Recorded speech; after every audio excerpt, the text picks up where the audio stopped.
নমস্কার, Nandini's fashion and বিউটিতে সকলকে জানাই স্বাগত। গরমকাল মানেই কাঁচা আম, আর কাঁচা আম মানে সারা বছরের জন্য কাঁচা আমের আচার তৈরি করে রাখা। আমিও এক ধরনের আচার তৈরি করে নিয়েছি, বন্ধুদের সঙ্গে শেয়ার করে নিচ্ছি।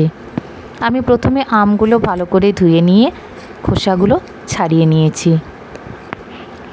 তারপর ঠিক এইভাবে কুচি কুচি করে কেটে নিয়েছি, ঠিক এইভাবে। এরপর আমি এই কুচনো আমের মধ্যে পরিমাণ মতো চিনি মিশিয়ে নিচ্ছি।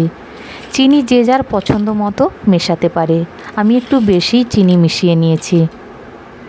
এরপর আমি কড়াই উনুনে বসিয়ে কড়াইটিকে গরম করে এর মধ্যে শুকনো লঙ্কা নিয়ে নিয়েছি। শুকনো লঙ্কা একটু ভেজে নিয়ে এর মধ্যে আমি 5 ফোড়নের সমস্ত মশলা মিশিয়ে নিচ্ছি।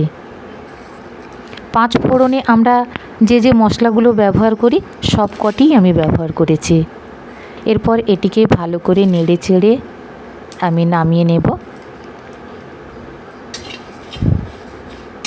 ঠিক এইভাবে নেড়ে নিয়েছি, যাতে পুড়ে না যায় সেদিকে কিন্তু ভীষণ লক্ষ্য রাখতে হবে। ঠিক হালকা সেন্ট বেরোলে আমি ভেজে নিয়ে মিক্সিং জারে নিয়ে নিয়েছি। এরপর আমার চিনি মেশানো আমগুলো আমি প্রায় আধ ঘন্টা ভিজিয়ে রেখেছিলাম।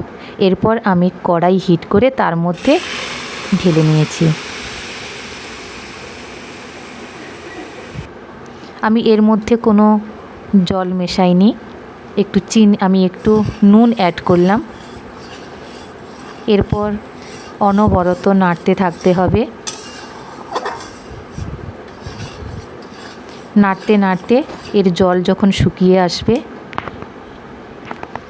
তখন আমি এর মধ্যে মশলাগুলো মিশিয়ে নিচ্ছি।